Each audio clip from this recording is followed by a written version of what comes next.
Welcome to Mini Stories, where we will be listening to Reddit stories. My sister is infertile and I'm glad.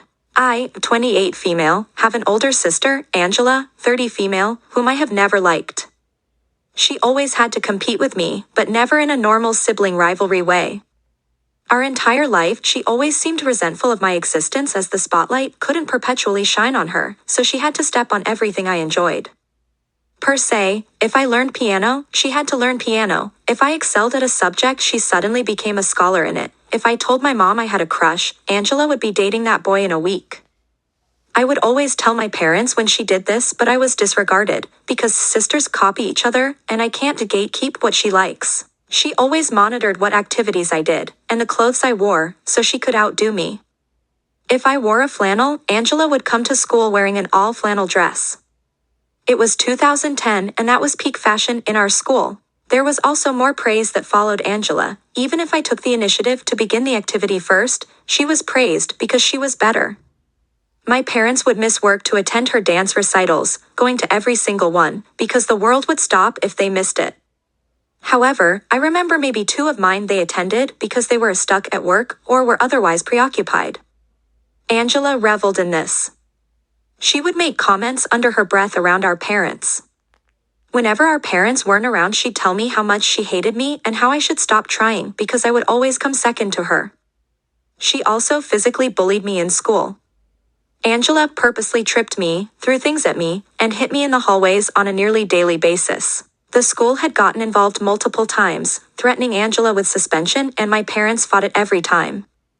My parents repeatedly told administration that this was a family matter and we were just bickering like normal sisters.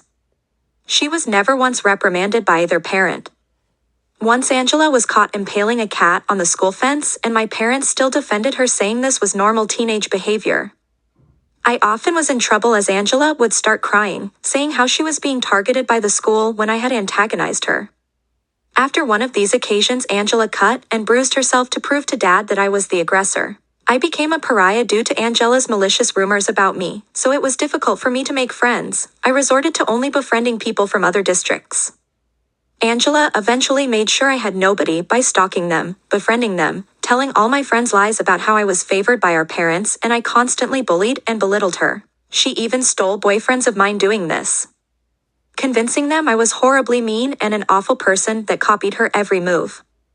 Once she catfished me on MySpace for 4 months, and baited me into sending her nudes, which she proceeded to send my parents and everyone in school, including teachers.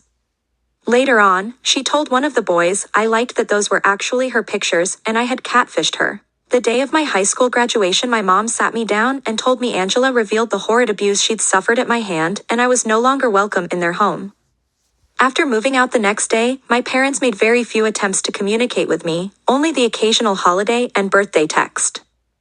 All financial aid was also abruptly ended as soon as I stepped foot on campus. I met my now husband shortly after this, and we were married within a year.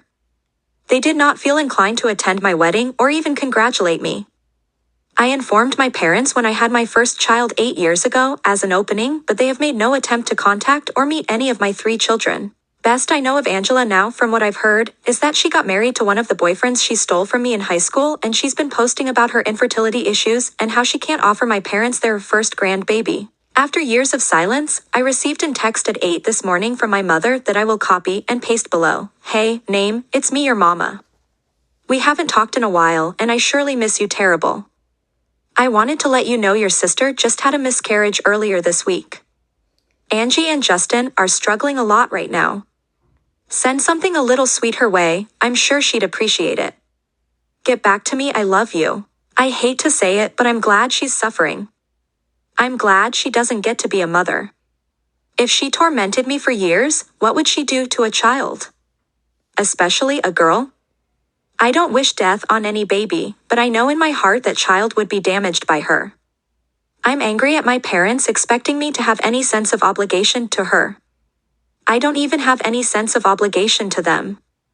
They always believed her and dismissed me.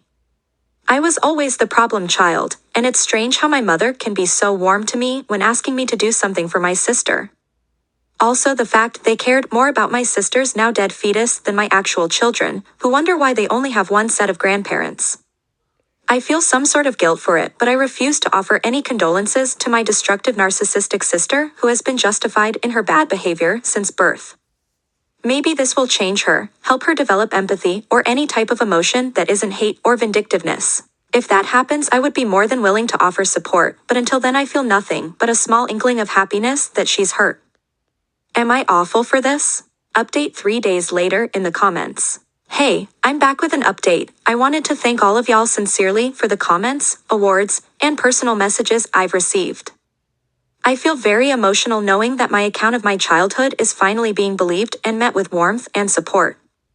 It's been hard for me to talk about as many believe I'm being disingenuous or overdramatic. It's hard to believe, so I get it. So really thank you all from the bottom of my heart. I decided not to respond to my mother. I blocked both of my parents and I thought it would end there, but when does it ever? Wednesday morning, my messenger was being flooded with texts from my parents' siblings. Most of the messages consisted of me being told I need to answer my mother's calls and how callous I was being. I proceeded to block all of them as well. My cousin heard this from her younger sister, who is subject to being around my parents and Angela for family dinners. My mother and her siblings all live within a couple blocks from each other and eat together most nights. I don't know if I can post the screenshot, so I'll type out the messages. Aunt Kathy equals my mom. I hope that makes this easier to understand. Angela kept calling OP an abusive ingrate because she wouldn't talk to Aunt Kathy. Aunt Kathy said they need to start inviting OP to family shit so she comes around to being a surrogate. It got weird really quick because Angela said she wants to use my husband's sperm so her kid is tall and has blue eyes. Then Kathy was saying how they just need to be around her for like a year, then they can cut her off again or whatever. Angela kept saying OP is the only way she can have kids because she doesn't want to raise someone's trash baby. Reading those messages made me want to hurl. Do they think my uterus is some fish hatchery that can be bought with some kind words and casserole? It's nice to know Angela is too much of a narcissistic ass to adopt though. I'm officially done with every single one of them. If they try to come around me, I will get a restraining order before they can even darken my doorstep. Between the weak conspiracy they've come up with to try to use me like a baby bargain bin and the nasty words they continue to speak about me, I will no longer claim to have a family outside of the one I've created. I'm sorry if this is difficult to read, but reading that again just got me so worked up. But y'all finally got the update you asked for, so that's the silver lining of this, I guess. Anyways, thank you guys again. Thanks for watching. If you like the video, like, comment, share, and subscribe.